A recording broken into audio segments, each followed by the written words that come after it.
25 ને 35 ને 45 તમચંદ શેઠ, ચોપડા માંથી માથું ઊંચું કરીને આવકાર તો આપો. આવો આવો વિક્રમ બાપુ, તમે મારે આંગળી ક્યાંથી? ઓલા અમરુના લગનમાં નાણાં કોને ધીરાતા? તમે? બાપુ ઓલી ડોસી આવી હતી કર કરવા. અને તમે તો જાણો છો અમારો વ્યાજ વટાવવાનો ધંધો એકના બમણા થતા હોય તો દુશ્મનને અમે નાણાંની ધીરધાર કરીએ. એટલે વિક્રમસિંહના દુશ્મનને તમે નાણાં આપીને પરણાવ્યો. તમારે જીવતા તો રહેવું છે ને શેઠ? અરે બાપુ એ શું બોલ્યા?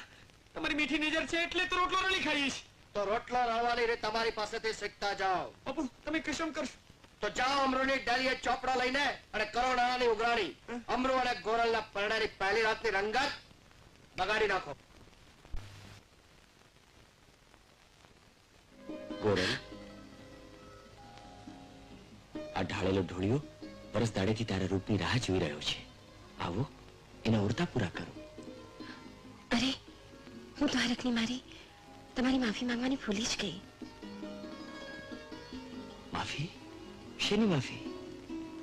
હું પરણીને પ્રથમ દિવસે પિયરમાં રોકાઈ ગઈ એની. એ વાતનું ગૌરવ છે મને ગોરલ. આવો, રાત થોડી જ બાકી રહી ગઈ છે.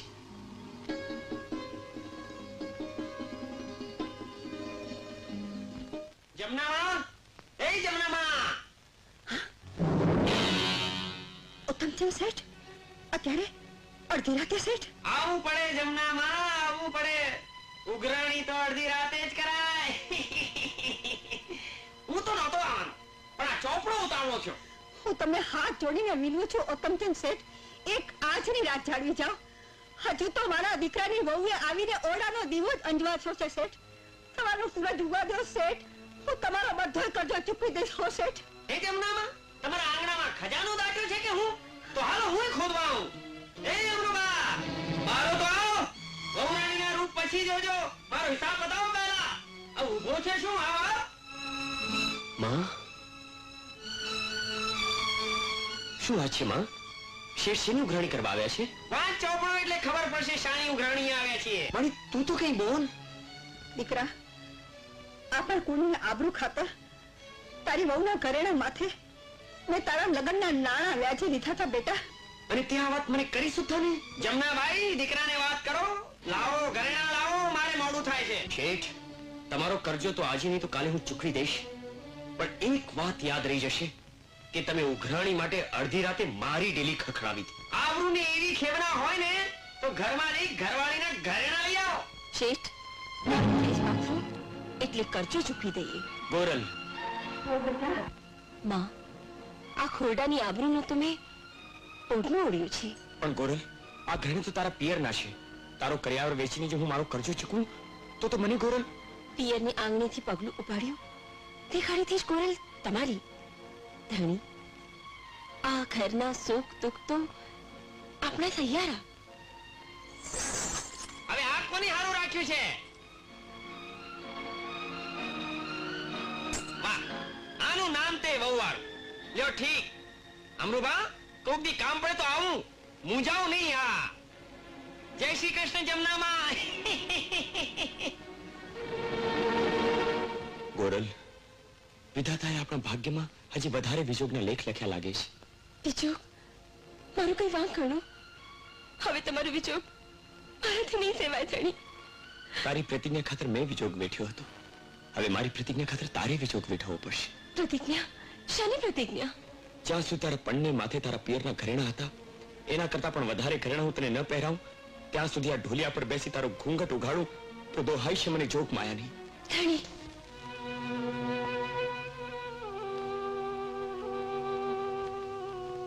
માં, મને આશીર્વાદ દે. હું રાજની ચાકરીએ જાઉં છું. ઘણી ખમ્મા, મારા લાલ તને ઘણી ખમ્મા. પાછો વેલી આવજે હો બેટા, વેલી આવજે હો દીકરા. દીકરા,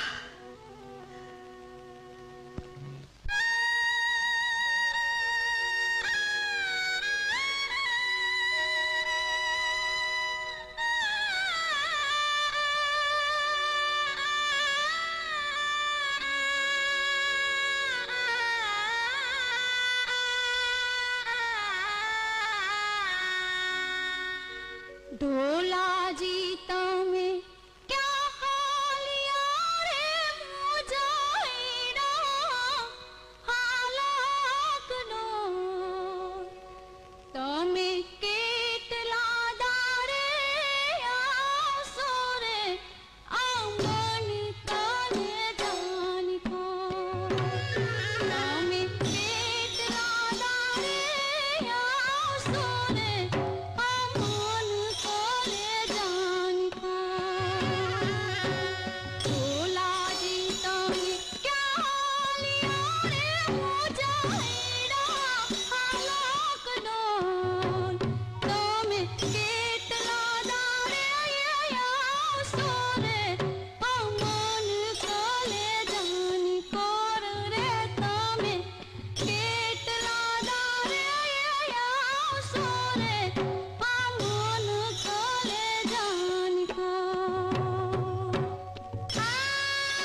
ક્યાં જાઓ છો બેટા? હું ખેતરે જાઉં છું માં.